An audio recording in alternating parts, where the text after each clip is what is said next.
Praise lord అందరికీ. నా సాక్ష్యం ఏంటంటే జనవరి 17కు మా ఆయనకు ముక్కులోకి వెళ్ళి బ్లడ్ రావడం జరిగింది. అయితే అప్పుడు అన్ని టెస్టులు చేస్తే అన్ని నార్మల్ వచ్చినాయి. ఒక టెస్ట్ మాత్రం కిడ్నీ 4 పాయింట్లు ఎక్కువ ఉందని చెప్పడం జరిగింది. ఇప్పుడు మొన్న శుక్రవారం రోజు టెస్టులు చేయిస్తే నార్మల్ వచ్చింది. ఎప్పటికీ ట్యాబ్లెట్లు వాడాలి కంపల్సరీ అని చెప్పిన వాళ్ళే ఇప్పుడు ట్యాబ్లెట్లు వాడొద్దని చెప్పడం జరిగింది. ఎందుకంటే ప్రతిసారి అయ్యగారితో ప్రేయర్ చేయించడం జరిగింది.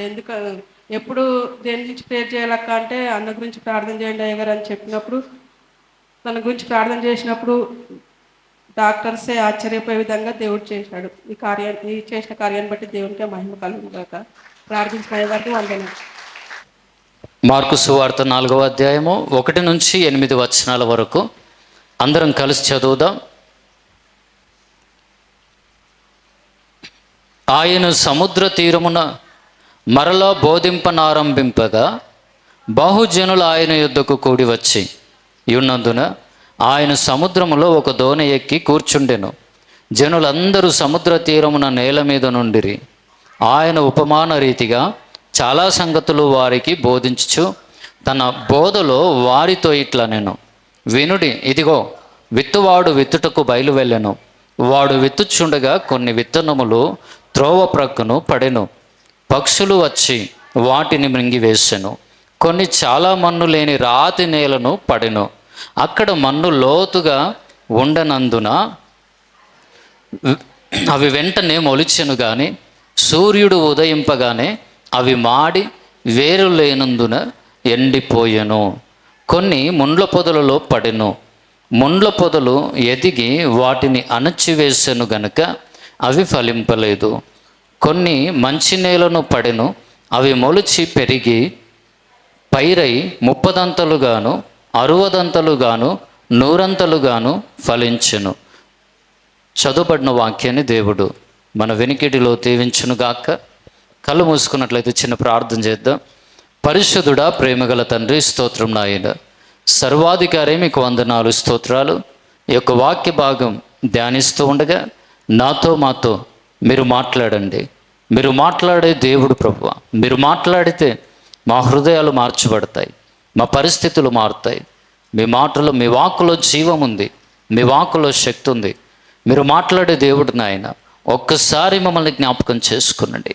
నాతో మాతో మీరే మాట్లాడండి. మమ్మల్ని దర్శించండి, బలపరచండి. మీ కృపను కనికిరమును మా పట్ల విస్తరింపచేసి మీ నామాన్ని గణపరిచే వారికి మమ్మల్ని నిలబెట్టుకునండి. మహోన్నతుడా, మీకు వందనములయ్యా. అయ్యా, మీకు స్తోత్రం కలుగును గాక. సర్వాధికారి మీకు వందనములు తండ్రి. మీ కృపా సన్నిధి, మీ ప్రత్యేకమైన సన్నిధి స్థలంలో ఉండును గాక. యోగ్యత అర్హత లేని నన్ను ఈ స్థలంలో నిలబెట్టుకున్నందుకు వందనాలు దేవా. మీకు స్తోత్రం నాయన. మీ రక్తంలో నన్ను కడిగి శుద్ధి చేసి మీ నోటి పూరక నన్ను వాడుకోమని వచ్చిన ప్రతి ఒక్కరితో బహుసూటిగా స్పష్టంగా మీరు మాట్లాడండి. మీ వాక్యం విత్తబడుతూ ఉన్నప్పుడు వినగలిగిన చెవులను, గ్రహించే మనసును మీరు మాకు దయచేయమని, మీ యొక్క వాక్యమును మా హృదయాల్లో, మా అంతరంగాల్లో ఫలింపచేయమని అడుగుతూ యేసే నామంలో అడిగి వేడుకుంటున్నాం పరమ తండ్రి. Amen, amen. హల్లెలూయా.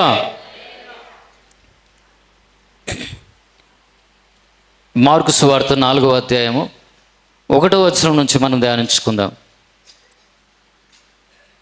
ఇందులో ప్రాముఖ్యంగా ఈ 1వ వచనం నుంచి విత్తువాని ఉపమానం గురించి ఉంది. యేసుక్రీస్తు తన దగ్గరికి వచ్చినటువంటి జనాలకి బోధిస్తూ ఉన్నాడంట. ఎలా బోధిస్తున్నాడు?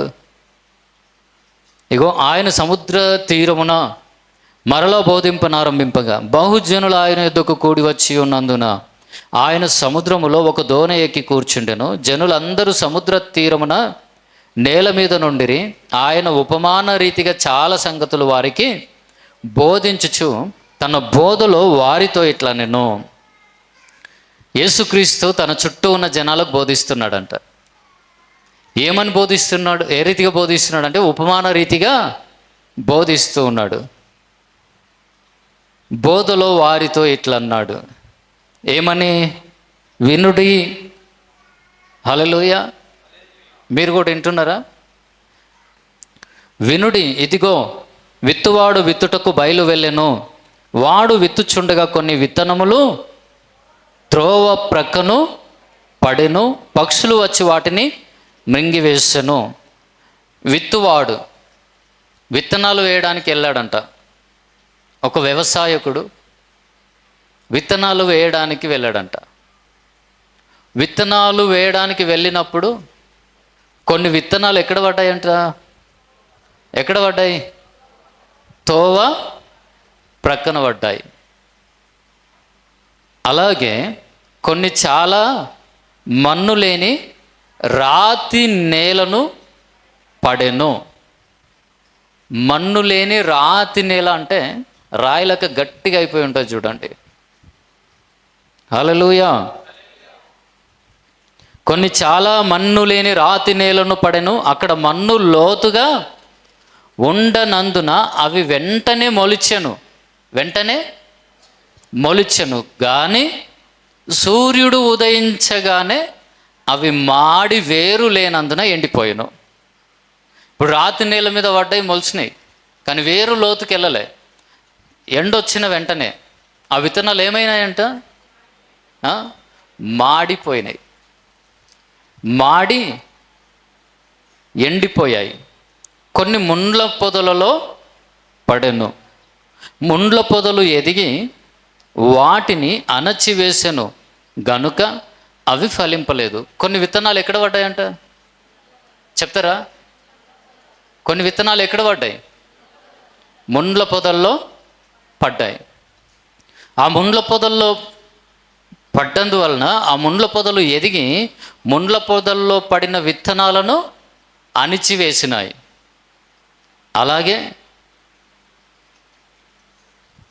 ముండ్ల పొదలు ఎదిగి వాటిని అణిచివేసెను గనుక అవి ఫలింపలేదు.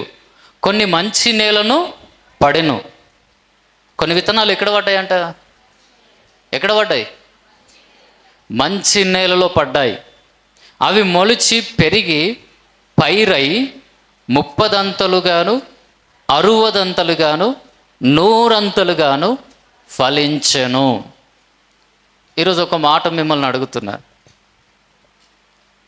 ఫలించాలని ఎంతమందికి ఆశ ఉంది ఈరోజు?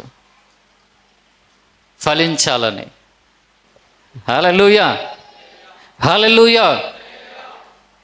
మొదటగా విత్తనాలు ఎక్కడ పడ్డాయి? ఎక్కడ పడ్డాయి? కొన్ని విత్తనములు త్రోవ పక్కన పడ్డాయి. ఇంకొన్ని విత్తనాలు ఎక్కడ పడ్డాయి? రాతి నేల మీద పడ్డాయి. ఇంకొన్ని విత్తనాలు ఎక్కడ పడ్డాయి?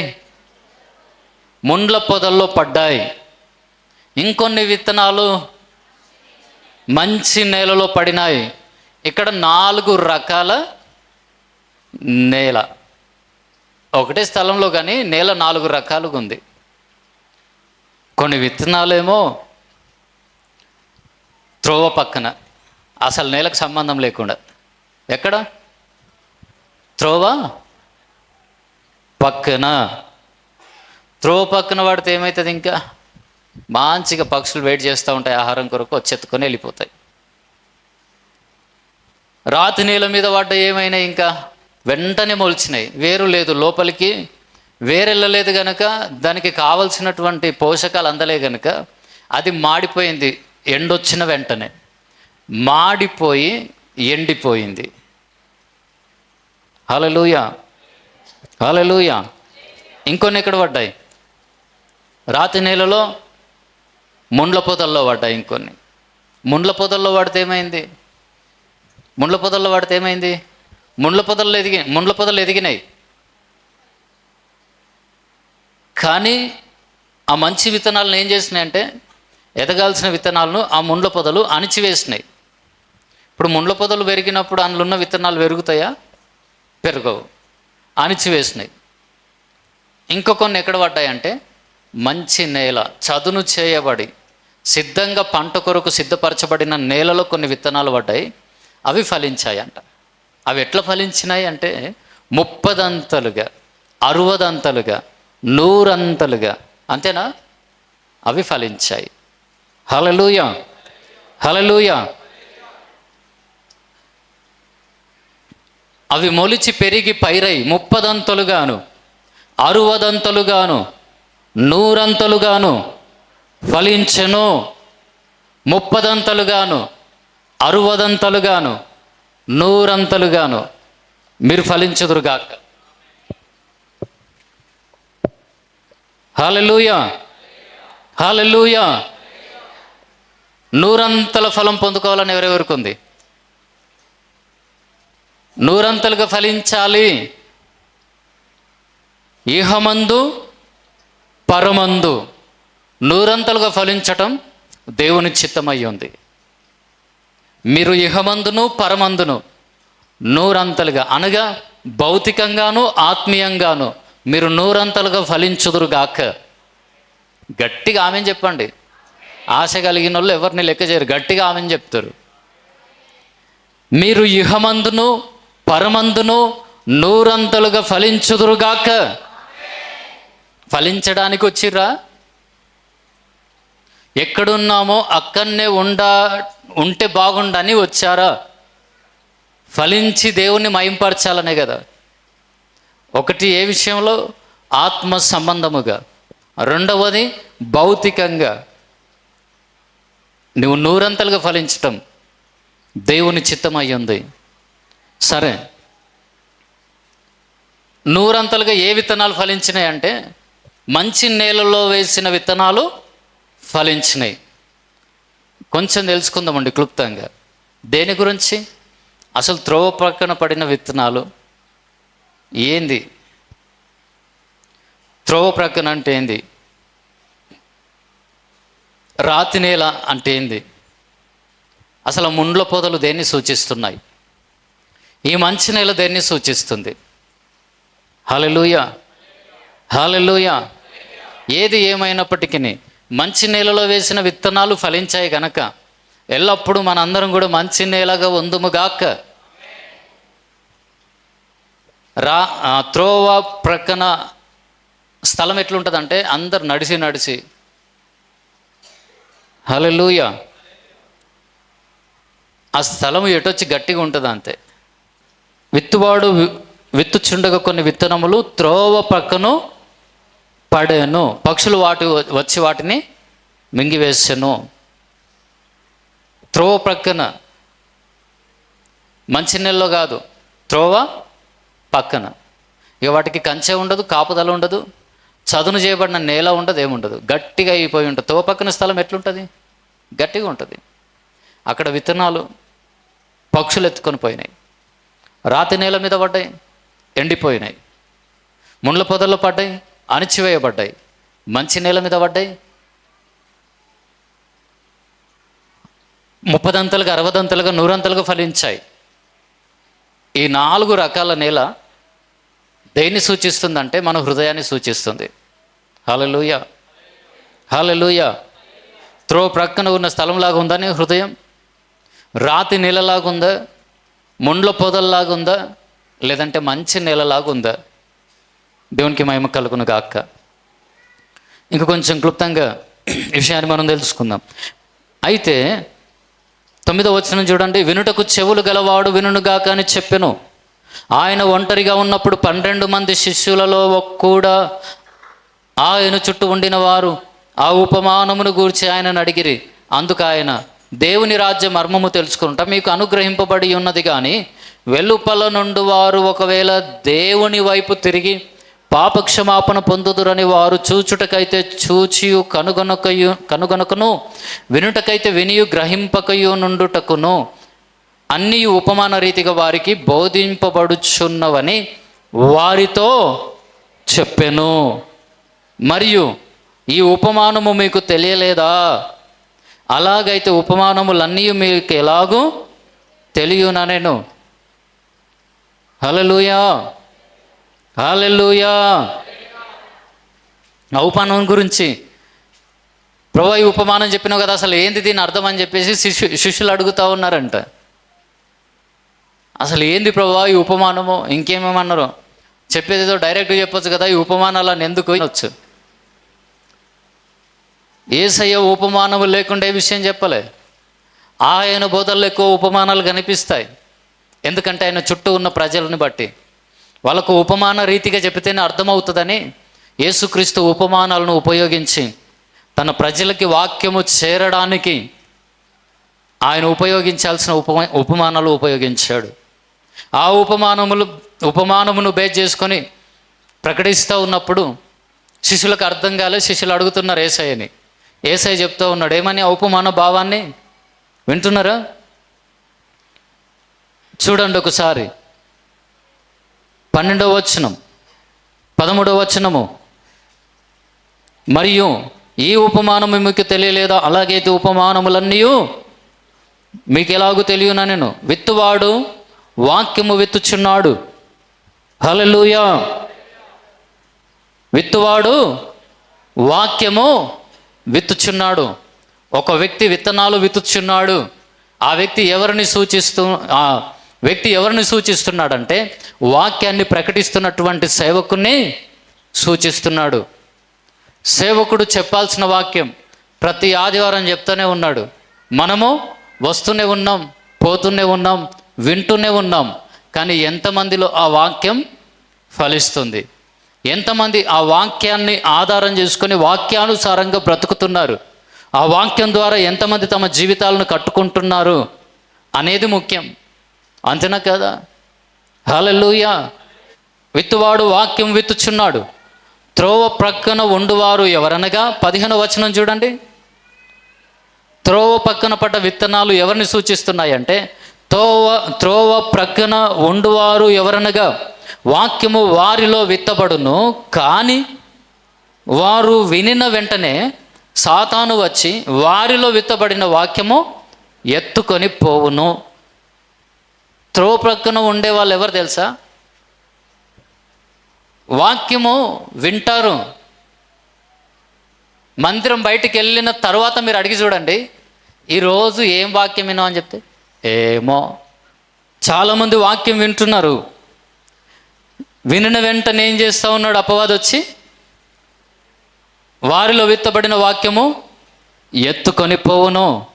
త్రోవ పక్కన పడ్డ విత్తనాలు ఎవరంటే, ఇప్పుడు ఈ గుంపులు ఎవరెవరు ఉన్నారో మీకే అర్థం కావాలి. చర్చి బయటికి వెళ్ళిన వెంటనే వాక్యం గుర్తుకుంటున్న వాళ్ళు అంత ఎవరు తెలుసా? ఈ త్రోవ పక్కన ఉన్న వాళ్ళు అన్నట్టు. పక్షులు వచ్చి త్రోవ పక్కన పడ్డ విత్తనాలను ఎత్తుకొని పోతున్నాయి. అవునా కాదా? అవునా కాదా? విన్నట్టుగానే వింటున్నాం కానీ యాక్టింగ్ చేస్తున్నారు చాలామంది. విత్తనాలు త్రోవ పక్కన పడ్డాయి. త్రోవ పక్కన విత్తనాలు పడితే ఏమవుతుంది? పక్షులు వచ్చి ఎత్తుకొని పోతాయి. హల్లెలూయా, హల్లెలూయా. చాలామంది వాక్యం వింటున్నారు కానీ సాతాను వచ్చి ఎత్తుకొని పోతున్నాడు. ఎత్తుకొని పోవద్దంటే ఏం కావాలి? మంచి నేలలో విత్తనాలు పడాలి. త్రోవ పక్కన పడితే పక్షులు ఎత్తుకొని పోతాయి. మంచి నేలలో కాకుండా త్రోవ పక్కన పడితే పక్షులు వచ్చి ఎత్తుకొని పోతాయి. నీ హృదయము మంచి నేలగా ఉండును గాక. తర్వాత చెప్పుకుందాం. మంచి నేలలాగా హృదయం ఉండాలంటే ఏం చేయాలి? ఏది ఏమైనప్పటికీ ఈరోజు వాక్యం ఎవరికి గుర్తుంటలేదో అపవాది అంతా మీ హృదయంలో చల్లబడుతున్నటువంటి వాక్యం అనే విత్తనాలని ఎత్తుకొని వెళ్తున్నాడు. అందుకే మీరు ఫలిస్తలే. అందుకే నీ జీవితంలో ఆత్మీయంగా నువ్వు ఫలిస్తలేవు, భౌతికంగా నువ్వు ఫలిస్తలే. అభివృద్ధి లేదు, ఆశీర్వాదం లేదు, నీకు మారు మనసు లేదు, తగ్గింపు లేదు. ఎటొచ్చి నీ జీవితంలో క్రీస్తుకు చోటు లేకుండా అయిపోయింది. క్రీస్తు లేకుండా నువ్వు ఫలిస్తావా? నాకు వేరుగా ఉండి మీరేమీ చేయలేరని ప్రభు అంటున్నాడు. వాక్యమును నీలో లేకపోతే నీలో క్రీస్తు ఉండడు. వాక్యములో ఏముంది? సత్యం ఉంది. హల్లెలూయా. ఒక మంచి మార్గము, నీతి, యథార్థత ఉంది వాక్యములో. వాక్యములో జీవముంది. హల్లెలూయా, హల్లెలూయా. వాక్యములో పరిశుద్ధత ఉంది. ఆ వాక్యము నీలో లేకపోతే అవన్నీ నీలో కనిపించవు. రెండవది 16వ వచనము. అటువలే రాతి నేలను విత్తబడిన వారెవరనగా వాక్యము విని సంతోషముగా అంగీకరించువారు. అయితే వారిలో వేరు లేనందున కొంతకాలము వారు నిలుతురు, కానీ వాక్యము నిమిత్తము శ్రమ అయినను హింస అయినను కలుగగానే వారు అభ్యంతరపడుదురు. హల్లెలూయా. రాతి నేలను విత్తబడినటువంటి విత్తనాలు, ఆ రాతి నేల ఎవరిని సూచిస్తుంది అంటే, ఆ రాతి నేలలో విత్తనాలు పడ్డాయి, మొలకెత్తినాయి, కానీ సూర్యుడు ఉదయించేసరికల్లా అవి మాడిపోయి ఎండిపోయినాయి, వేరు లేనందున. హల్లెలూయా. చాలామంది వాక్యం వింటారు, గ్రహిస్తారు, బయటికి వెళ్ళి కూడా అంటారు ఏమని తెలుసా, వాక్యం సూపర్ ఉంది ఈరోజు, నీతోటే మాట్లాడాడు దేవుడు తెలుసా, నీతోటి మాట్లాడలే, నీతోటి ఎప్పుడు మాట్లాడతాడు మరి? ఇలా మైండ్లో ఒకటే, వాళ్ళు వచ్చేటుండే ఈరోజు, ఎవరు ఫలానోళ్ళు రాలే, వాళ్ళకైతే మస్తు ఉంటుండే. నీ ఇంట్లో దీపం పెట్టుకో ఫస్ట్. హల్లెలూయా. నీళ్ళంతా చీకటయింది, నీ హృదయం అంతా బాగలేదు, నీవు సరి చేసుకోవాల్సిన మీద మనసు పెట్టక పక్కల గురించి ఎందుకు అస్తమానం ఆలోచిస్తావు? వాళ్ళకైతే బాగుండు, నీకైతే బాగుండు, మరి నీ సంగతి ఏంది? హల్లెలూయా. వాక్యం సరే, చాలామంది అంటారు కూడా, ఈ వాక్యము నాతోటే మాట్లాడండి ఈరోజు దేవుడు, ఇక సాగుయిన బతుకైనా నేను దేవుణ్ణే వెంబడిస్తా అంటారు. కానీ వాక్యము ప్రకారముగా బ్రతుకుతారు, వాక్యానుసారంగా జీవించడం ప్రారంభిస్తారు. అర్థమవుతుందా? విత్తనాలు ఫలిస్తాయి, మొలకెత్తుతాయి అనగా వీళ్ళు వాక్యానుసారంగా బ్రతకడం ప్రారంభిస్తారు. కానీ ఏదైనా కష్టం వచ్చినప్పుడు, నిందొచ్చినప్పుడు, అవమానం వచ్చినప్పుడు, అబద్ధాలు వచ్చినప్పుడు, చేయని తప్పుకు నిందలు మోపబడుతున్నప్పుడు ఏం చేస్తారు తెలుసా? అభ్యంతరపడతారు. అసలు దేవుడు ఉన్నాడా? అయ్యో అనవసరంగా దేవుని నమ్ముకున్నా నేను అనుకుంటారు. దేవుని నమ్ముకోకుండా బాగుండేదేమో అనుకుంటారు. ఒకవేళ ఈ రీతిగా నీవు అనుకున్నావంటే, గతంలో ఇప్పుడు కానీ ఈ లిస్టులో నీవు ఉన్నావంటే, నీ హృదయ స్వభావం ఇదైతే, ఏది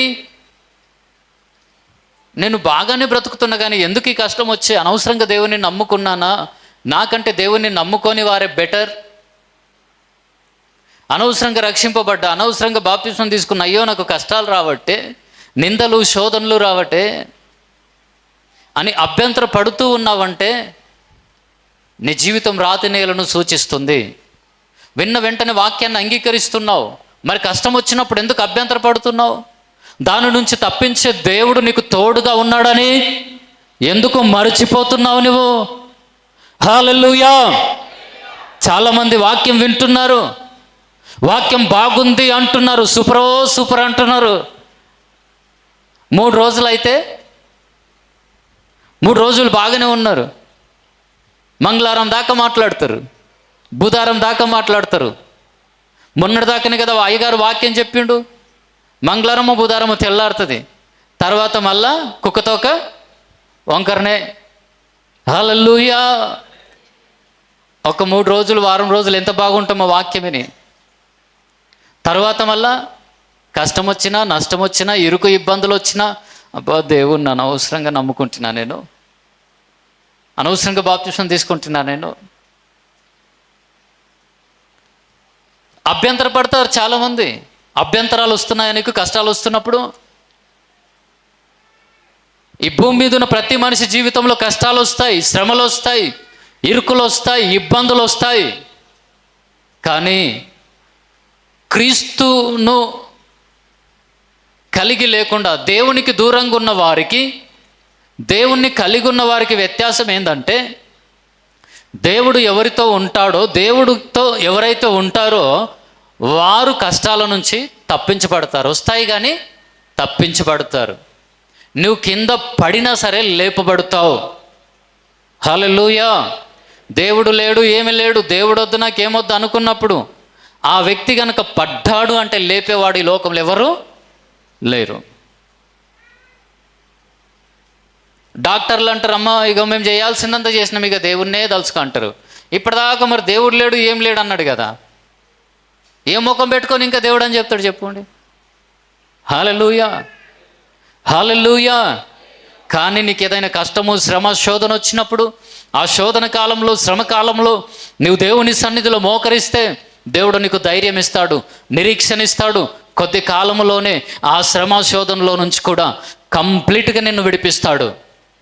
అంతేగాని ఈరోజు దేవుని నమ్ముకొని వెంబడించి పరిశుద్ధంగా జీవిస్తున్నావు, ప్రభువును వెంబడిస్తున్నావు, కష్టం వచ్చినంత మాత్రాన నీ పరిశుద్ధతను పక్కన పెట్టొద్దు, మందిరాన్ని దూరం చేసుకోవద్దు, సహవాసానికి దూరం కావద్దు. హల్లెలూయా. యేసయ్య అంటాడు, నాకు వేరుగా ఉండి మీరేమీయూ చేయలేరు. నిన్ను సృష్టించిన దేవుడు నీతో లేకపోతే ఈ లోకంలో నువ్వేమి సాధించలేవు. అంతేనా కాదా?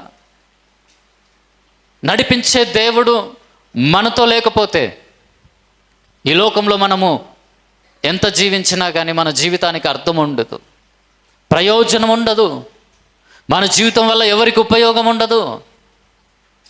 ఇది గుర్తించి దేవుడు లేకుండా నేనేమి సాధించలేనని గ్రహించి ఎన్ని కష్టాలున్నా, శ్రమలున్నా, శోధనలున్నా ఎల్లప్పుడూ ప్రభువుతోనే నీవు అంటుకట్టబడి ఉందువుగాక. రాతి నేల లాంటి హృదయాలు మార్చబడునుగాక.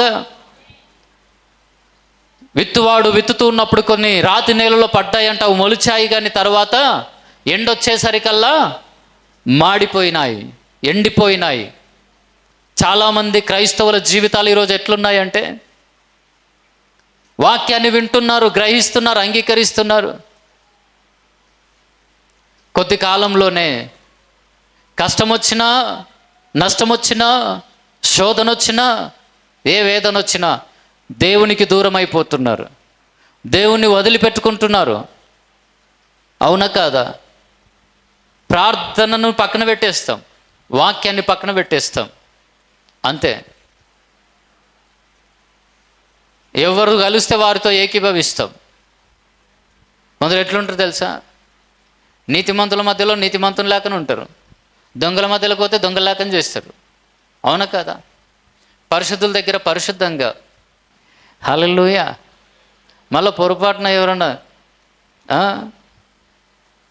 లోకస్తులు వచ్చిర్రనుకో, వాళ్ళకంటే నంబర్ 1 ప్లేస్ మళ్ళీ నీదే ఉంటుంది. వాళ్ళతో కలిస్తే వాళ్ళలాగనే. హల్లెలూయా. ఊసరవెల్లి క్రైస్తవ జీవితం వద్దు. ఊసరవెల్లిని చూసిరు ఎప్పుడన్నా? పచ్చగా ఆకు మీదకి వెళ్ళింది అనుకోండి, అది పచ్చగా మారిపోతుంది. రాళ్ళ మీదకి వెళ్ళినా ఆ కలరే మారిపోతుంది. ఎండిన ఆకుల మీదకి వెళ్ళిపోతే అట్లనే పచ్చాకుల మీదకి వెళ్ళిపోతే పచ్చగా మారుతుంది. ఎండిపోయిన ఆకుల మీదకి వెళ్తే అదే రంగు మారుస్తూ ఉంటుంది. హల్లెలూయా. ఎల్లప్పుడూ నీవు ఒకే రంగులో ఉందువుగాక. ఆమెనన్నారు ఎవరు? అలవాటు కాలేదు ఇంకా ఒకే రంగులో ఉండడము. యేసు నామములో ఎల్లప్పుడూ ఒకే రంగులో ఉందుముగాక, ఒకే విధముగా ఉందుముగాక. కొందరు బాప్తిసం తీసుకుంటారు, రక్షింపడి బాప్తిసం తీసుకుంటారు, ప్రభల్లో పాలు పొందుతారు. దేవుడు ఏమన్నాడు? వాక్యం చెప్తారు. వీళ్ళు అన్ని తినమన్నాడు, అన్ను తాగమన్నాడు, నన్ను మరొకమన్నాడు. తెలివి లేదు. హల్లెలూయా. దాని తర్వాతది ఎందుకు చదవలేరు ఇది అని నా బాధ. దేవుడు ఏం చెప్పిండు తెలుసా? అన్ని తినమన్నాడు, అన్ని తాగమన్నాడు, నన్ను మరొకమన్నాడు.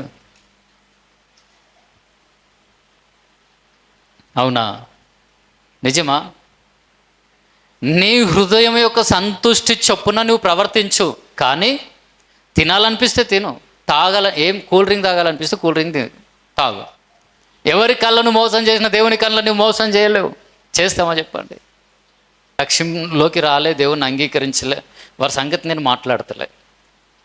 నిజంగా మారకుండా తప్పు చేసేటోళ్ళ కంటే మార్పు చెంది తప్పు చేసేటోళ్ళు చాలా డేంజర్. అవునా కదా? నటన జీవితాలు జీవించొద్దు. రక్షింపబడి బాప్తిసం తీసుకుని పబ్బల్లో పాలు పొందుతూ కూడా మరల తాగడం ఎందుకు? దేవునికి మహిమ కలుగును గాక. లాంటి వారు ఇక్కడ ఎవరైనా ఉంటే యేసునామములో బయటకు వచ్చుదురు గాక.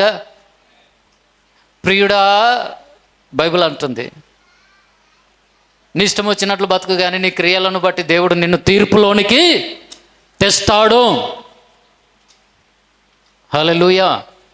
నీ క్రియలను బట్టి నీకు ప్రతిఫలం ఇస్తాడు దేవుడు. అందుకే జాగ్రత్త. నీవే దేవుడు బలవంతం చేస్తలే. కాకపోతే ఇదిగో నువ్వు పాపములో జీవిస్తే నీకు నాశనము, నరకము. పరిశుద్ధంగా జీవిస్తే నిత్య జీవము. హల్లెలూయా. పరలోక రాజ్యములో నీవు ఉంటావు. నీ క్రియలను బట్టి తీర్పులోనికి దేయబడతావు. ఇక ఏది చేస్తావో నీ ఇష్టం. తెలియక తప్పు చేసిన వాళ్ళకు దెబ్బలు ఉంటాయి ఖచ్చితంగా. కానీ తెలిసి తప్పు చేసిన వాళ్ళకు ఇంకా ఎక్కువ దెబ్బలు, ఇంకా ఎక్కువ దండన, ఇంకా ఎక్కువ శిక్ష. హల్లెలూయా.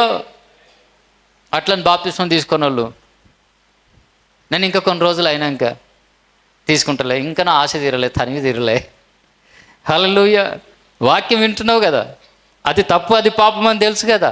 ఏది తప్పు పాపం అని తెలుసో, తెలిసి కూడా నువ్వు తాగితే, తెలిసి కూడా తప్పు చేస్తే నీకు శిక్ష తప్పదు. తప్పుతుందా? తప్పదు. ఎట్లున్నా కష్టమేనా? కష్టమే. తప్పదా? మునిగిందాక తప్పదు. బలవంతమైతే లేదు. మునుగనంటే ఎవరేమనరు, కానీ నీ కొరకు ఏదో శ్రమ రెడీగా ఉందేమో ఎవరికి తెలుసు. వెంటనే నీ అడుగులు సరి చేసుకొని నువ్వు సరైన మార్గంలోకి వస్తే నీ శ్రమ నుంచి తప్పించబడతావు. హల్లెలూయా. నీ బంధకాలు తొలగిపోతాయి, నీ శాపాలు కొట్టివేయబడతాయి, ఎన్నో కార్యాలు జరగకుండా ఆగిపోతున్నాయి. ఆయనను రక్షకునిగా నీవు అంగీకరిస్తే, ఆయన నీతో ఉంటే నీ జీవితంలో నువ్వు ఫలించే వ్యక్తిగా ఉంటావు. అభివృద్ధిని, ఆశీర్వాదాన్ని చూస్తావు. ఆయన రాకడలో కూడా నువ్వు ఎత్తబడతావు యేసు నామములో.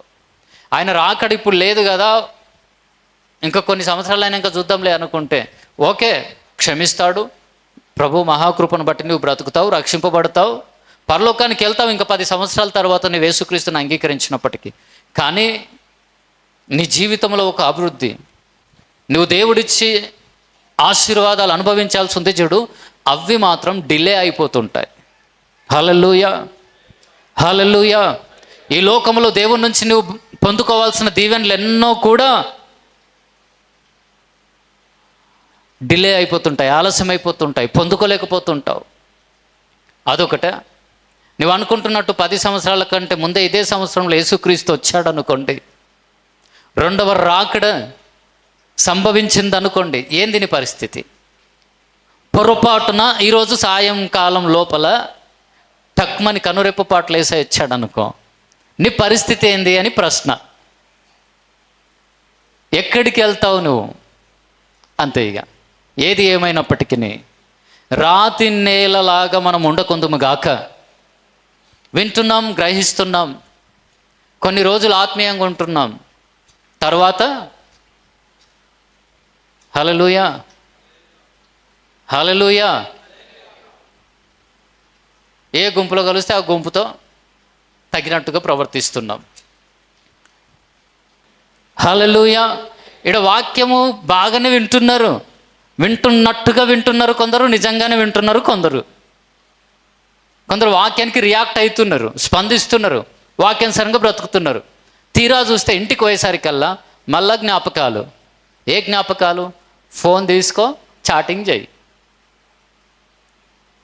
ఏదో ఒక పాపానికి చోటిస్తున్నారు, అంతేనా కాదా? ఏదో ఒక బలహీనతకు చోటిస్తున్నారు. పోయి నీకు ఒక రోగమే వచ్చింది తాగి తాగి, అవునా కదా? హల్లెలూయా. సడన్గా తాగడం బంద్ చేస్తే నిజంగా అది ఎఫెక్ట్ పడుతుందేమో, అయినా సరే బంద్ చేయండి. బతికితే బతుకుతారు, పోతే పోతారు, పోతే పరలోకానికి వెళ్ళిపోతారు. ఆ తాగి తాగి నరకానికి వెళ్ళే బదులు ఒకటేసారి పరలోకానికి. ఎవరు చెప్పారు మీకు చచ్చిపోతారని? హల్లెలూయా. ఏదో ఒక చీకటి శక్తి, ఏదో ఒక నేను బలహీనపరిచే దురాత్మ నిన్ను పని చేసింది, వదిలి వెళ్ళిపోయింది. పడ్డందుకు ఎందుకు ఫీల్ అవుతున్నావు? కొందరిని సతాయిస్తుంటుంది, అది మళ్ళా మళ్ళీ వడగొడుతూ ఉంటుంది. ఏదేమైనా ఫైనల్గా యేసయ్య నీకు సంపూర్ణ విడుదలను ఇస్తాడు. హల్లెలూయా. ఒక దురాత్మ విడిచి వెళ్ళిపోయిన తర్వాత ఇది ఖాళీగా ఉంటే మళ్ళీ 7ని తీసుకొని వస్తుంది. మళ్ళీ 7 దయ్యాలు రాకుండా ఉండాలంటే దేవుడు మీలో ఉండునట్లుగా వాక్యాన్ని ధ్యానించి హృదయంలో పదిలపరచుకోండి. హల్లెలూయా. అప్పుడు మీ బిడ్డలు ఆశీర్వదింపబడతారు, మీ పిల్లలు చురుకైన వారుగా ఉంటారు, మీరు ఆశీర్వదింపబడతారు, మీరు ఫలించడి వారిగా ఉంటారు. వందురుగాక. నటన జీవితాలొద్దు, ఏమై ఉన్నాము అలాగే బ్రతుకుదుము గాక.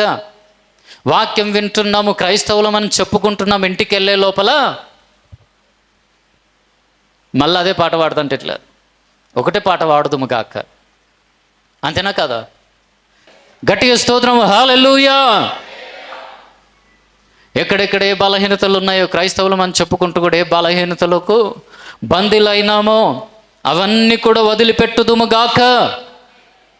ఇప్పుడు వాక్యం విని గ్రహించి కొన్ని రోజులు వాక్యానుసారంగా ఉండి మరలా పడిపోయి ఉన్నావేమో, తిరిగి నీవు మరలా ప్రభువు చెంతకు వచ్చుదువు గాక. మందిరంలో ఉన్న మళ్ళీ ప్రభువు చెంతకు అంటున్నవేంది అనుకోగలరు. అంతేనా కదా? ఎంత మందిరానికి వచ్చిన నీ జీవితంలో కొన్ని చెడు అలవాట్లు ఉన్నాయి కదా, అవి మార్చుకోకపోతే దేవునికి దూరంగా ఉన్నట్లే కదా. దేవునికి దూరంగా ఉన్నట్లే కదా. నువ్వు దేవుని మందిరంలో కనిపిస్తున్నావు కానీ నీ హృదయం దేవునికి అనుకూలంగా లేదు. అంటే ఏవో దుర్వ్యసనాలు, దురలవాట్లు, అపవిత్రమైన మాటలు, అపవిత్రమైన చూపులు, తలంపులు నీ జీవితంలో ఉన్నట్లయితే వాటిని ఈరోజు నువ్వు విడిచిపెడితే అప్పుడు దేవునికి దగ్గరగా ఉన్నట్లు. రాతి నేలను పడినటువంటి విత్తనాలు అవి ఎండిపోయినాయి. రాతి నేల లాంటి స్వభావం మన హృదయంలో ఉండడానికి వీల్లేదు. రాతి నేల లాంటి హృదయమును కలిగిన వారు ఎవరంటే వింటారు, విన్నది పాటించినట్లుగా పాటిస్తారు. 2-3 రోజులు, వారం రోజులు, నెల రోజులు అయిపోయేసరికి మరలా యథావిధిగా జీవిస్తూనే ఉంటారు. అదేవిధంగా కష్టం వచ్చినప్పుడు ఏం చేస్తారంట? అభ్యంతరపడి దేవునికి దూరం అయిపోతారు. ఈరోజు క్రైస్తవులు ఎంతోమంది కష్టాలు వచ్చినప్పుడు దేవుని విడిచిపెట్టుకున్న వాళ్ళు ఎంతోమంది ఉన్నారు. దేవుడు ఉంటే నాకు ఇవన్నీ కష్టాలు ఎందుకు అనే వాళ్ళు ఎంతోమంది ఉన్నారు. నీ హృదయం అభ్యంతరపడుతుందంటే నువ్వు రాతి నేల లాంటి మనిషివి. అలాగే 18వ వచనం, ఇతరులు ముండ్ల పొదలలో విత్తబడిన వారు, వీరు వాక్యం విందురు కానీ ఐహిక విచారములను, ధనమోసమును, మరి ఇతరమైన ఆపేక్షలను లోపల చొచ్చి వాక్యమును అణిచివేయుట వలన అది నిష్ఫలమగును. ఇంకొందరు ఎవరంట? ముండ్ల పొదలలో విత్తబడిన వారు. ముండ్ల పొదలలో విత్తబడిన వారు ఎలా ఉంటారంటే వాళ్ళు మొలిచినట్టుంటారు కానీ అణిచివేయబడతారు. ఈ ముండ్ల పొదలు ఎవరిలో ఉంటాయో వారు ఫలించలేరు. అసలు ముండ్ల పొదలు అంటే ఏంటి తెలుసా? ఐహిక విచారం అంటే ఈ లోక సంబంధమైనటువంటి విచారం. హల్లెలూయా, హల్లెలూయా. ఐహిక విచారము 19వ వచనంలో చూడండి, వీరు వాక్యం విందురు కానీ ఐహిక విచారములను, ధనమోసమును, మరి ఇతరమైన ఆపేక్షలను లోపల చొచ్చి వాక్యమును అణిచివేయుట వలన అది నిష్ఫలమగును, నిష్ఫలులవుతారు. నీలో వాక్యము లేకపోతే, నువ్వెంత వాక్యం విన్నా నీలో వాక్యము లేకపోతే, వాక్యానుసారంగా నువ్వు లేకపోతే నిష్ఫలుడవు, నిష్ఫలురాలవుతావు, నిష్ఫలులమవుతాము. వాక్యాన్ని అణిచివేసేది ఏది? ఐహిక విచారము, ధనమోసమును, ఐహిక విచారం, ధనమోసం, మరితరమైన ఆపేక్షలు. అనగా దేవుని చిత్తానుసారముగా కాకుండా ఆయన చిత్తానికి వ్యతిరేకమైనటువంటి ఆశలు. 1 యోహాను 2వ అధ్యాయము 16వ వచనం, లోకములో ఉన్నదంతయు అనగా శరీరాశయు, నేత్రాశయు, జీవపు డంబమును తండ్రి వలన పుట్టినవి కావు, అవి లోక సంబంధమైనవే. హల్లెలూయా. ఐహిక విచారం అంటే ఏంది తెలుసా? ఈ లోక సంబంధమైన వాటి కొరకు ఆలోచన కలిగి ఉండడం. లోకంలో ఉన్నది ఏంది? శరీరాశ, నేత్రాశ, జీవపు డంబం. కొందరికి శరీరాశలు నెరవేర్చుకోవాలని ఆశ, శరీర సంబంధమైన ఆశలు, పాపానికి సంబంధించినవి. నేత్రాశ కొందరికి నేత్రాశ. నీలో శరీరాశ, నేత్రాశ, జీవపు డంబం ఉంటే నీలో వాక్యము పనిచేయదు. అసలు ఏంటి ఆ నేత్రాశ అంటే? మొదటి చెప్పాలంటే ప్రభు అంటాడు, నేను పొరుగువాని తగు దేనిని ఆశించొద్దు. పక్కల ఇల్లు బాగుంటుంది, ఆ ఇల్లు నాకైతే ఎంత బాగుండో అనుకోవద్దు. ఓపెన్ కొంచెం కష్టంగా ఉన్నా కానీ ఓపెన్గా చెప్పాలంటే కొందరికి దేవుడు వారికి భార్యనిచ్చినప్పటికీ తమ భార్యలతో తాము జీవితాన్ని కొనసాగిస్తూనే కొందరు కొనసాగించలేక పక్కల మీద కన్నేస్తారు. కొందరికి కన్నుల ఆశ. ఇంకేమనంటే మాట్లాడుకునేటోళ్ళు కూడా ఉన్నారు ఈ లోకంలో. అబ్బా పక్కల భార్య ఎంత బాగుందిరా, నువ్వు అసలు క్రైస్తవుడేనా? నటనా జీవితం నీదంతా. పరాయి పురుషుణ్ణి, పరాయి స్త్రీని చూసి ఆశించే కళ్ళు నీకుంటే ఆ నేత్రాశలో నుంచి కొందరు కళ్ళతోనే పాపం చేస్తారన్నట్టు. ఇదే రీతిగా రోడెంబడి ఒక అందమైన అమ్మాయి కనిపిస్తే చాలు, కళ్ళు స్థిరంగా ఉండవు, శోధింపబడుతూ ఉంటారు, లొంగిపోతుంటారు. నేత్రాశ, జీవపు డంబం. కొందరికి లేనిది ఉన్నది అని చూపెట్టుకోవడానికి ఆశ. జీవపు డంబం అంటే ఫస్ట్ ఎగ్జాంపుల్, పెళ్ళిళ్ళు వస్తున్నాయి, సీజన్ వస్తున్నది, పక్కలో బంగారం అడుకొని వేసుకున్నాడు, జీవపు డంబం అది. నిజమో? మెడలు ఏం లేకపోతే నా గురించి ఏమనుకుంటారు? అవును, లేదు కాబట్టి లేదనుకుంటారు. ఎట్లుంటే అట్లా వెళ్ళేసి నామములో ఉన్నది వేసుకొని పోతే ఆ బాధనే ఉండదు కదా. హల్లెలూయా. ఫంక్షన్లో పోయి పెళ్ళిలో వండుకొని ఎవరైనా నీ మెడలను గుండ్లు కత్తరిచ్చిరనుకో, ఏంది సంగతి?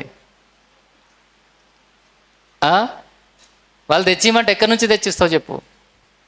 మెడలు వేసుకొని పోయి ఎవరో కత్తరిస్తే పోగొట్టుకొని బాధపడి మళ్ళీ వాళ్ళకి ఇవ్వడానికి తిప్పలు పడడం కంటే లేకుండా పోవడమే బెటర్ కదా. అంతేనా కాదా? ఎన్ని తిప్పళ్ళు ఉంటాయో.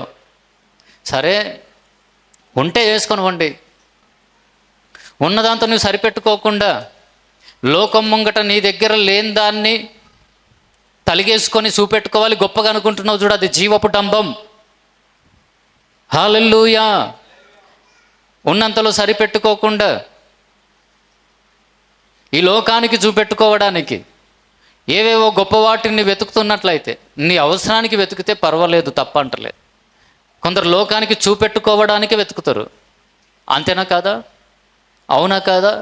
నిజమో? అది జీవపు డంబం. ఈ మాయల వాడి జీవితంలో శ్రమ తెచ్చుకున్న వాళ్ళు, నెమ్మది లేకుండా చేసుకున్న వాళ్ళు ఎంతోమంది ఉన్నారు. నీలో జీవపు డంబం ఉందంటే నువ్వెవరు శరీర సంబంధివి, ఆత్మ సంబంధివి కాదు. నీలో శరీరం పనిచేస్తుంది. ఇంకా యేసునామములో ఇక్కడున్న స్త్రీలలో అలాంటి వారు ఇప్పుడు ఉన్నట్లయితే బయటకు వచ్చుదురుగాక. పర్వాలేదు. బంగారం చూసి, వస్తువులను చూసి, వాహనాలను చూసి, వస్త్రాలను చూసి, ఆస్తిపాస్తులను చూసి విలువిచ్చటంలో కొరకు అవి కలిగి ఉండాలని తాపత్రయపడకండి. ఇదేమవుతుంది? మైండ్ని బాగా డిస్టర్బ్ చేస్తుంది. ఈ జీవపు డంబము వాక్యంలో ఫలించకుండా చేస్తుంది.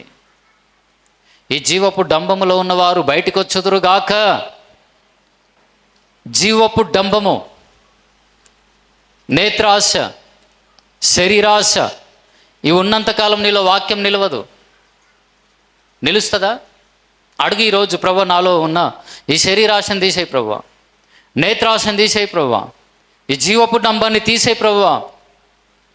నీ చిత్తం కానిది ఏది కూడా నాలో ఉండడానికి వీల్లేదని ప్రార్థించు.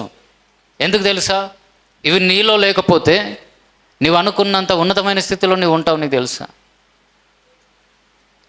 నీకేం కావాలో వాటి కొరకు ప్రభు ఆలోచిస్తున్నావు. నువ్వు ఆలోచించడం ఆపేసి సమస్తం దేవునికి అప్పగించి నువ్వు ఉన్న దాంట్లో, నీకు కలిగి ఉన్న దాంట్లో తృప్తి కలిగి ఉండి శరీరాశలు, నేత్రాశ, జీవపడంబం పక్కన పెట్టి నువ్వు ముందుకు సాగుదువుగాక. కొలస్సీలకు రాసిన పత్రిక 3వ అధ్యాయము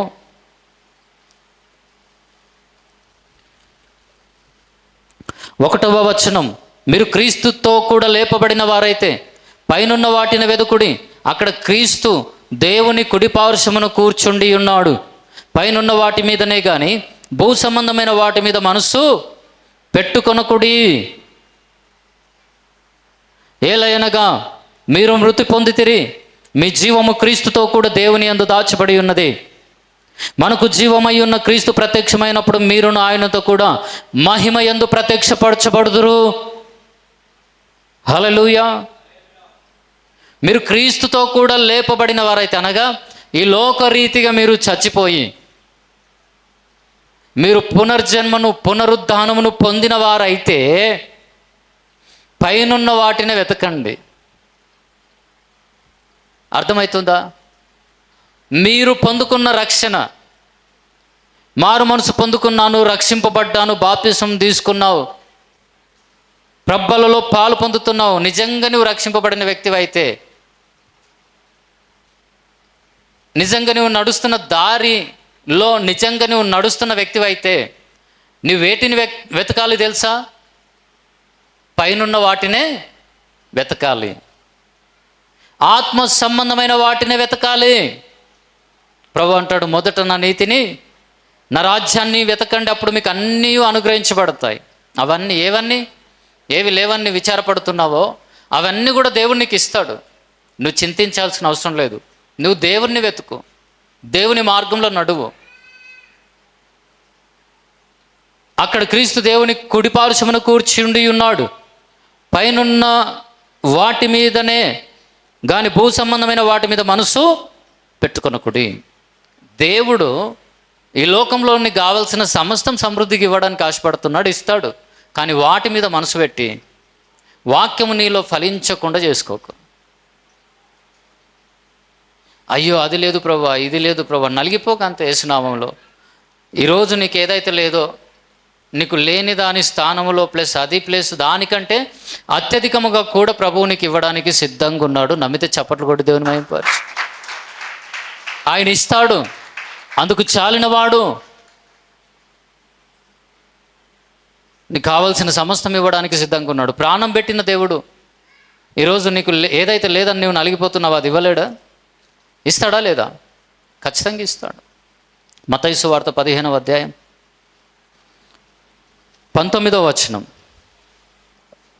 హల్లెలూయా. దురాలోచనలు, నరహత్యలు, వ్యభిచారములు, వేశ్యాగమనములు, దొంగతనములు, అబద్ధ సాక్ష్యములు, దేవదూషణలు హృదయములో నుండే వచ్చును. నిజంగా ఐహిక విచారం, దీని కింద వచ్చే శరీర క్రియలు. హల్లెలూయా. అందులో దురాలోచనలు, నరహత్యలు, వ్యభిచారములు. దురాలోచనలు అంటే తెలుసు కదా, పక్కలో పాడును ఆశించి ఆలోచించే ఆలోచనలు దురాలోచనలు. మోహపు తలంపులతో కూడినవి దురాలోచనలు. నరహత్యలు, కోపంతో ఎవరినైనా చంపాలనుకోవడము, చంపడము. వ్యభిచారములు, వేశ్యాగమనములు. వేశ్యాగమనములు అంటే తెలుసా? ఒక స్త్రీ తన భర్తను విడిచి పరపురుషులతో బయట తిరగడం వేశ్యాగమనం. అది వ్యభిచారం అవుతుంది, వేశ్యాగమనం అవుతుంది. అలాగే పురుషుడు కూడా దేవుడు నియమించిన పరిధిని దాటి అక్రమైనటువంటి జీవితాన్ని జీవించటానికి తిరుగుతూ ఉంటారు కొందరు. అది ఎప్పుడు కూడా దేవునికి ఇష్టం ఉండదు.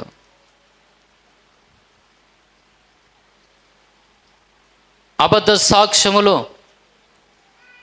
దొంగతనములు, అబద్ధ సాక్ష్యములు, దేవదూషణలు. దేవుణ్ణి దూషిస్తూ ఉంటారు కొందరు. అబద్ధ సాక్ష్యం ఇవ్వడం. అయితే ఇవన్నీ ఎక్కడి నుంచి వస్తాయంట? హృదయంలో నుండే వచ్చును. ఇవే మనుషుని అపవిత్రపరచును. మనిషిని ఏం చేస్తాయంటే ఇవి అపవిత్రపరుస్తాయి. హల్లెలూయా. నీలో అపవిత్రత ఉన్నంతకాలం నీలో వాక్యము ఫలించదు. ఈ ముండ్ల పొదలు అంటే ఏంటి తెలుసా? ఈ లోక సంబంధమైనటువంటి ఈ విచారాలు లేని వాటి కొరకు బాగా బాధపడుతూ వాక్యము కూడా సరిగ్గా వినకుంటా ఎప్పుడు విచారముతో, లేకపోతే హృదయాన్ని పాపంతో నింపుకొని ఉన్నట్లయితే ఈ పాపమే, ఈ లోక సంబంధమైన విచారమే అనగా శరీరాశ, నేత్రాశ, జీవపుడంబము, దొంగతనం చేయడము, నరహత్యలు, దోచుకోవడము, అబద్ధ సాక్ష్యం చెప్పడము, లేనిది ఉన్నట్లుగా చెప్పడం, ఉన్నది లేనట్లుగా చెప్పడం, ఇవన్నీ ఏం చేస్తాయంటే వాక్యాన్ని అణిచివేస్తాయి, లేదంటే నీ ఎదుగుదలను అణిచివేస్తాయి.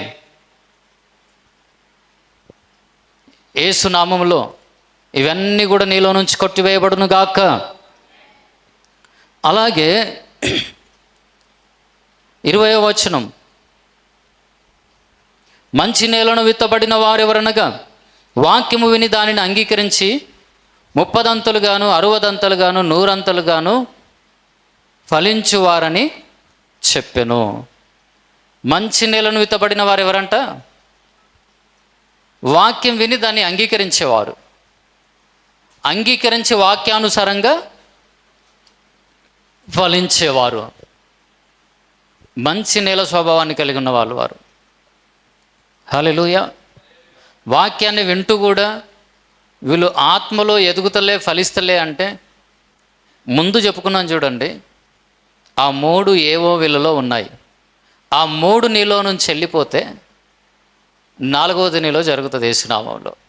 హల్లెలూయా, హల్లెలూయా, హల్లెలూయా. యోహాను సువార్త 15వ అధ్యాయము 5వ వచనం, ద్రాక్షవల్లిని నేను, తీగలు మీరు. ఎవడు నా యందు నిలిచి ఉండునో, నేను ఎవని యందు నిలిచి ఉండునో వాడు బహుగా ఫలించును. ఏమంటున్నాడు యేసయ్య? ద్రాక్షవల్లిని నేను, తీగలు మీరు. ఎవడు నా యందు నిలిచి ఉండునో, నేను ఎవని యందు నిలిచి ఉండునో వాడు బహుగా ఫలించును. బహుగా ఫలించాలనుకుంటున్నావా?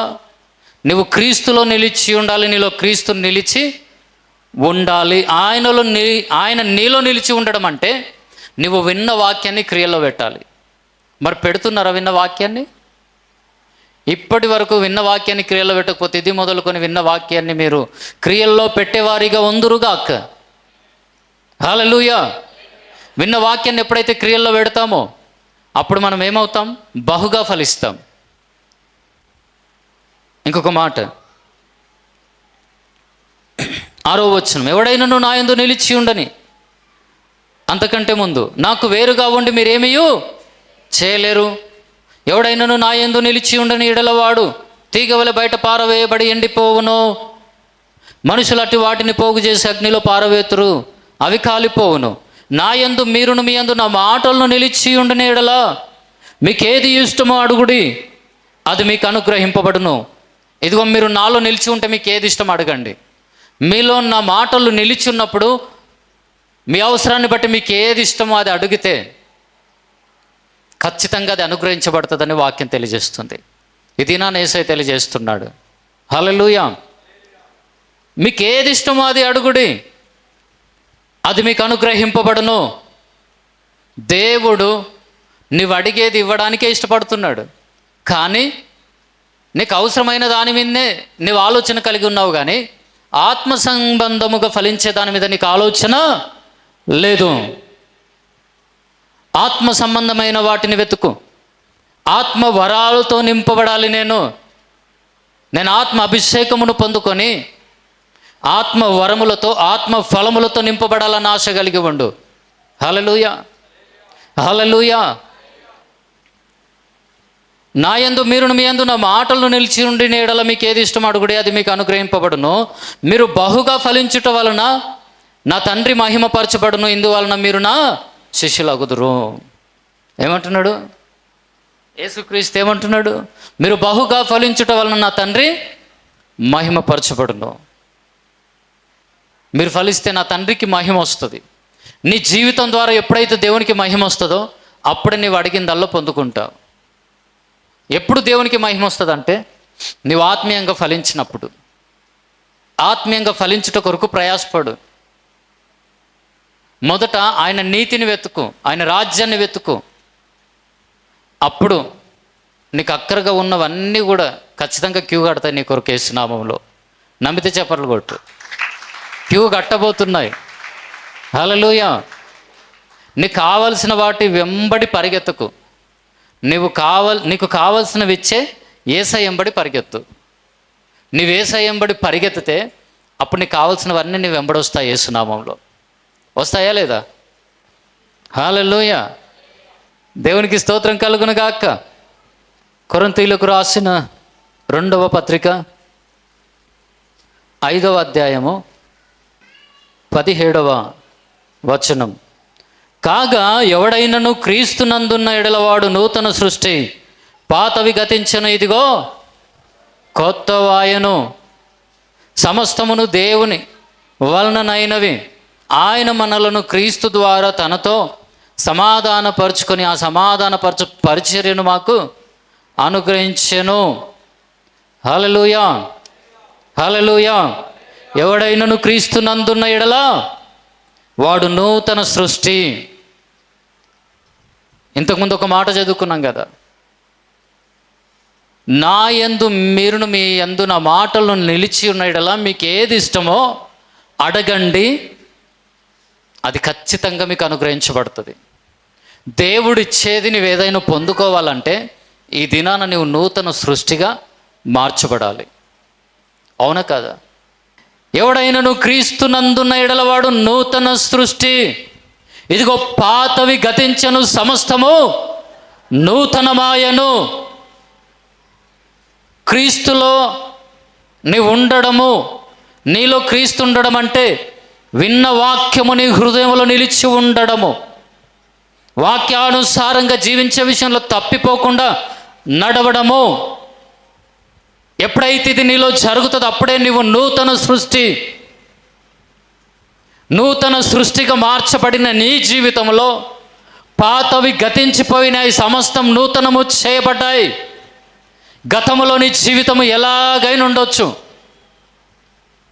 నువ్వు నూతన సృష్టిగా మార్చబడ్డావు కనుక ఇది మొదలుకొని యేసు నామంలో నీ చరిత్ర మారబోతుంది. అంతే, నీ పరిస్థితులు కంప్లీట్గా తలక్రిందులు కాబోతున్నాయి యేసు నామములో. నమ్మితే గట్టిగా చప్పట్లు కొట్టు. నువ్వు నూతన సృష్టిగా మార్చబడినప్పుడు నువ్వు దేవుని కుమారుడవు, వారసుడవు. హల్లెలూయా. ఇంకా నువ్వు నూతన సృష్టిగా మార్చబడినప్పుడు ఇదిగో పాతవి గతించను అంటున్నాడు కదా. నువ్వు నూతన సృష్టిగా మార్చబడినప్పుడు సమస్తం నూతనమైనాయి కదా. ఇక గతాన్ని జ్ఞాపకం చేసుకోకు. గతంలో నీకు కరువు ఉండొచ్చు, గతంలో నీకు వ్యాధి ఉండొచ్చు, గతంలో నీ ఇంట్లో గొడవలు ఉండొచ్చు, కలహాలు ఉండొచ్చు, అశాంతి, అసమాధానం ఏమైనా ఉండొచ్చు. కానీ క్రీస్తు నీలో ఉంటే నువ్వు నూతన సృష్టి. ఈరోజు యేసు క్రీస్తుని నీ రక్షకునిగా అంగీకరించి నువ్వు నూతన సృష్టిగా మార్చబడ్డావా? అయితే విను, ఇది మొదలుకొని నీ చరిత్రను మార్చబోతున్నాడు దేవుడు. ఈ దినాన యేసుక్రీస్తును నువ్వు రక్షకునిగా అంగీకరించి పాత జీవితాన్ని సమాధి చేసి నూతన పరచబడి నూతన వ్యక్తిగా జీవించటానికి నువ్వు సిద్ధపడితే, ఆయనను నీ సొంత రక్షకునిగా అంగీకరించి క్రీస్తు చెప్పినట్లుగా బ్రతకడానికి, ఆయన మార్గములో సత్యములో నువ్వు నడవడానికి, నీ పాపాలు విడిచిపెట్టి పరిశుద్ధంగా జీవించటానికి, లోకాన్ని సమాధి చేసి నూతనంగా మునుపటి వాటిని జ్ఞాపకం చేసుకొనకుడి, పూర్వకాలపు సంగతులను తలంచుకొనకుడి, ఒక నూతన క్రియ నేను చేయబోతున్నాను.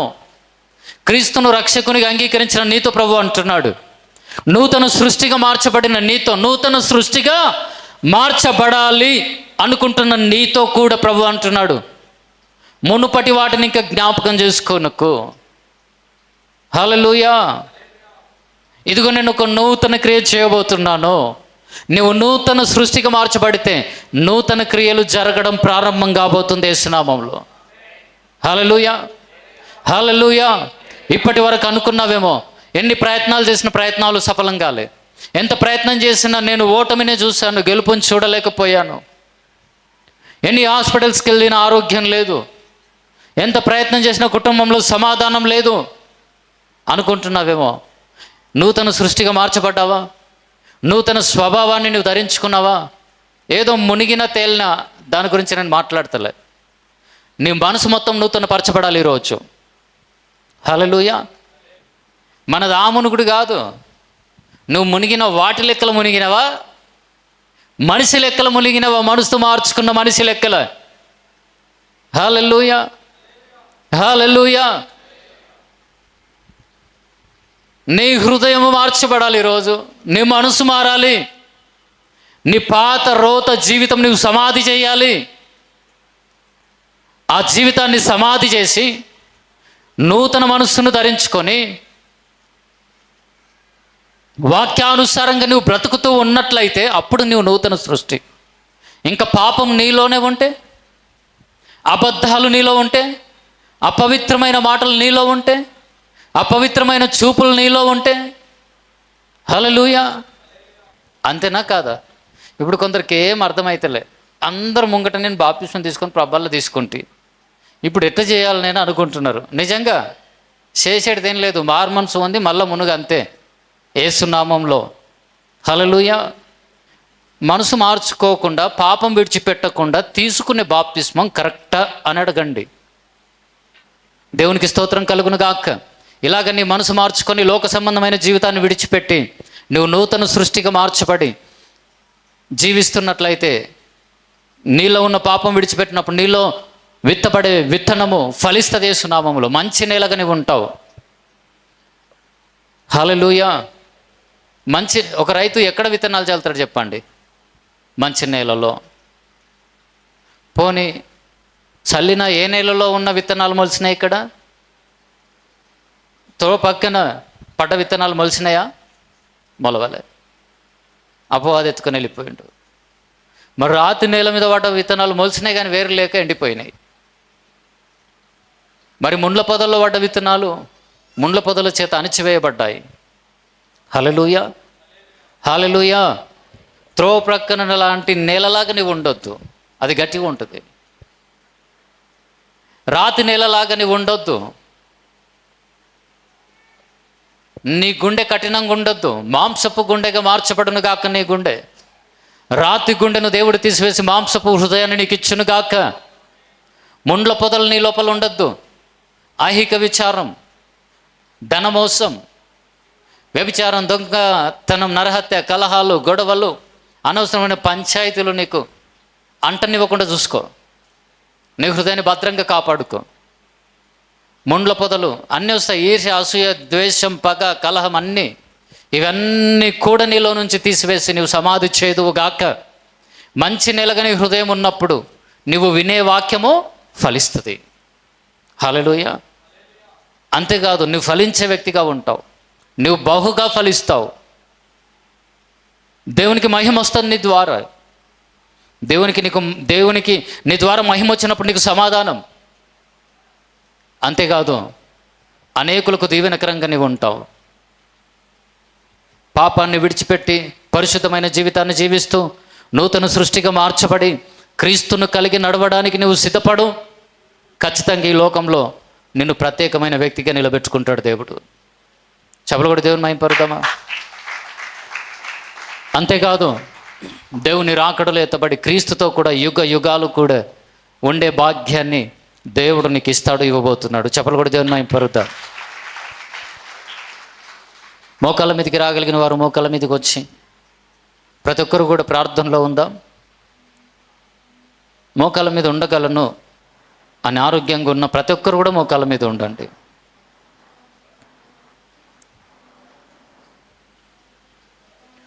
పరిశుద్ధుడా, మహోన్నతుడా, ఘనమైన దేవా, కృపగల తండ్రి, మీకు స్తోత్రం నాయన. ఇంతవరకు మాతో మీరు మాట్లాడిన ప్రతి మాటను బట్టి వందనాలు. విన్న వాక్యాన్ని మా హృదయాల్లో ఫలింపచేయండి ప్రభువా. మీరు గొప్ప దేవుడయ్యా. ఇదిగో మీ వాక్యాన్ని వింటున్నాము, కానీ మాలో ఎవరైతే ఆ వాక్యము తండ్రి ఇదిగో వింటున్నట్టుగా ఉండి వినకుండా ఉంటున్నట్టుగా ఉంటున్నారో వారిలో విత్తబడిన వాక్యము తండ్రి అపవాది ఎత్తుకొని పోతున్నాడయ్యా. తండ్రి మరి అదేవిధంగా ఎవరైతే వాక్యము విని గ్రహించి కొద్దిసేపు ఆత్మీయంగా, కొన్ని రోజులు ఆత్మీయంగా జీవించి కష్టం వచ్చినప్పుడు, శ్రమ శోధనలు వచ్చినప్పుడు అభ్యంతరపడుతూ ఉన్నారు అయ్యా, వారు రాతి నేలను పడిన విత్తనాలను పోలి ఉన్నారు. అవి మాడిపోయి ఎండిపోయినాయి. ఈ దినము నటి స్థితిలో ఉన్న వారిని విడిపించాయా. కొద్ది రోజులు వాక్యానుసారంగా బ్రతికి కష్టం వచ్చినప్పుడు మీ సన్నిధికి దూరం అయిపోతున్న స్థితిలో ఉన్న వారిని దర్శించి, ఎన్ని కష్టాలు వచ్చినా, శ్రమలు వచ్చినా, ఇరుకులు ఇబ్బందులు వచ్చినా మిమ్మల్ని హత్తుకొని జీవించే ధన్యత ప్రతి ఒక్కరికి దయచేయండి. మరి అదేవిధంగా ప్రభువా, ముండ్ల పొదల్లో పడినటువంటి విత్తనాలను పోలి ఎవరైతే ఉన్నారో, అనగా ఐక్య విచారముతో, అవును తండ్రి, ఈ లోక సంబంధమైన జీవితముతో, అపవాది సంబంధమైనటువంటి విధానాలతో ఎవరైతే బ్రతుకుతున్నారో వారిని విడిపించి ప్రభువా, ఇదిగా ముండ్ల పొదలు కొట్టివేయబడును గాక, పెరికి వేయబడును గాక. వాక్యాన్ని అణిచివేస్తున్నటువంటి విచారాలు, అనుమానాలు, అభ్యంతరాలు, ఆందోళనకరమైనటువంటి ఆలోచనలు, అపవిత్రమైన ఆలోచనలు, పాపపు చూపులు, శరీరాశ, నేత్రాశ, జీవపు డంబమను వాటిని పూర్తిగా మా హృదయాల్లో నుంచి తీసివేయండి ప్రభువా. ఆ ముండ్ల పొదలను తీసివేయి ప్రభువా. ఇప్పటి వరకు నేను ఫలింపకుండా అడ్డుగా ఉన్న సమస్తాన్ని నాలో నుంచి తీసివేయండి. ఇదిగో పాత విగతించను, సమస్తం నూతనమాయని అంటున్నారు. నూతన సృష్టిగా నన్ను మార్చండి. పాతవి నాలో నుంచి పూర్తిగా తొలగించండి. విడిచిపెడుతున్నానయ్యా. నిజంగా ఈరోజు నీ గత జీవితంలో ఉన్న లోక సంబంధమైనటువంటి జీవిత విధానాన్ని నువ్వు విడిచిపెట్టడానికి ఈరోజు వాక్యము విన్న దాన్ని బట్టి నువ్వు సిద్ధపడితే ప్రార్థన చేయి. ప్రభువా, నాలో ఉన్న పాపాన్ని విడిచిపెడతానయ్యా. యేసయ్యా, నీ రక్తంలో నన్ను కడగండి. మరల లోకంలో పాపంలో కలవకుండా నాకు శక్తిని, బలాన్ని ఇవ్వండి ప్రభువా. నూతన సృష్టిగా మార్చబడాలని ఆశంతో ప్రభువుని అడుగు. నన్ను నూతన సృష్టిగా మార్చు ప్రభువా. నూతన సృష్టిగా మార్చు ప్రభువా. నూతన క్రియలు నేను చూడాలి. నా జీవితంలో నూతన కార్యాలు నేను చూడాలి. నా పాత రోత బ్రతుకును సమాధి చేసి నేను జీవించాలి. యేసయ్యా, మిమ్మల్ని పోలి నేను బ్రతకాలి. నాలో మీరు, మీలో నేను ఉండునట్లుగా కృప చూపించమని అడుగుతూ, మిమ్మల్ని పోలి బ్రతికే జీవితం యేసయ్యా నాకు దయచేయమని బ్రతిమలాడుకుంటున్నాను అని అడుగుతున్న ప్రతి ఒక్కరిని కూడా ఈరోజు దర్శించి నూతన సృష్టిగా మార్చండి అయ్యా.